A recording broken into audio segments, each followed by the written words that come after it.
जय भीम मित्रांनो. काय आहे ना, खूप लोक, आपले घरचे लोक, मित्रमंडळी किंवा नातेवाईक किंवा गर्लफ्रेंड बॉयफ्रेंड जे काय असतात ते, अगर ज्यांचे आपल्याकडे पैसे असल्यावरती अगर ते आपल्यासोबत असतील किंवा येतात, बसतात, उठतात, आपल्याबरोबर हिंडतात, फिरतात आणि आपल्याला असं दाखवतात की आम्ही तुमच्या विना, म्हणजे तुम्ही आमच्या विना कोणच नाही, किंवा कसं आम्ही जगू तुमच्या विना, असं ते दाखवतात आपल्याला. इतकी फिलिंग दाखवतात की आम्हीच फक्त तुमचं दुःखसुखामध्ये साथी आहेत. पण मित्रांनो, तर अशी लोक स्वार्थी असतात आणि मतलबी असतात. मतलबसाठी आपल्याजवळ येतात, बसतात, उठतात. पैसे आपण घ्यायला लागलो नाही आणि बंद केले तर त्यांच्या नजरेत आपण झिरो होतो आणि ते आपल्याला शिव्यागाळ्या करतात. आणखीन ते आपल्याला भरपूर काहीतरी काय काय काय काय बोलतात, आपली बदनामी करतात. आणखीन राहिला बॉयफ्रेंड गर्लफ्रेंडचा विषय, तर गर्लफ्रेंड, अगर बॉयफ्रेंडकडे भरपूर पैसा आहे तर गर्लफ्रेंड पैशासाठी राहते, किंवा गर्लफ्रेंडकडे भरपूर पैसा आहे तर बॉयफ्रेंड तिच्याकडे राहतो. पण मित्रमंडळी, लक्षात ठेवा, ह्याला प्रेम म्हणत नाही, हे स्वार्थ लोक असतात.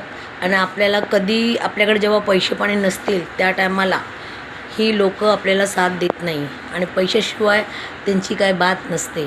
म्हणून मित्रांनो, एक लक्षात ठेवा, आपल्याबरोबर जो मित्र मैत्रिणी किंवा आपला बॉयफ्रेंड किंवा गर्लफ्रेंड किंवा नातेवाईक आपल्याबरोबर मिठावरची भाकरी खाल्ली तो खरा मित्र. आणि मी त्याला काय देऊ किंवा नको देऊ तरीसुद्धा तो आपल्यासोबत असतो, मीठ भाकर खातो, आपल्या दुःखसुखामध्ये सपोर्ट करतो, त्यालाच खरा मित्र आणि खरे नातेवाईक म्हणतात. आणि अशी लोक भरपूर कमी भेटतात मित्रांनो.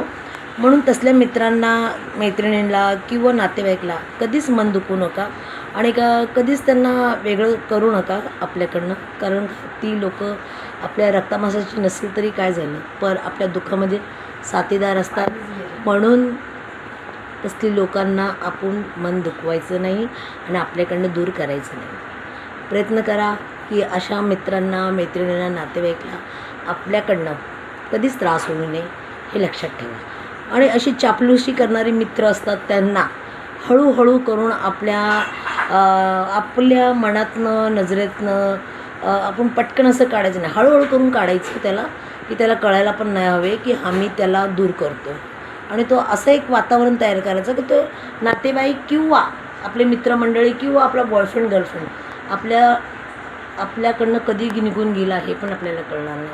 आणि असं वातावरण ठरवा आणि असं वातावरण तयार करा, ना भांडणं, ना तंडणं, ना काय, एकदम शांतपणाची मैत्रिणी किंवा नातेवाईक हे आरामशी हळूहळू करून सोडून द्यायचं, आपल्यामध्ये मगन राहायचं. जे आपल्याबरोबर मीठ भाकर खातं तोच खा. जय भीम.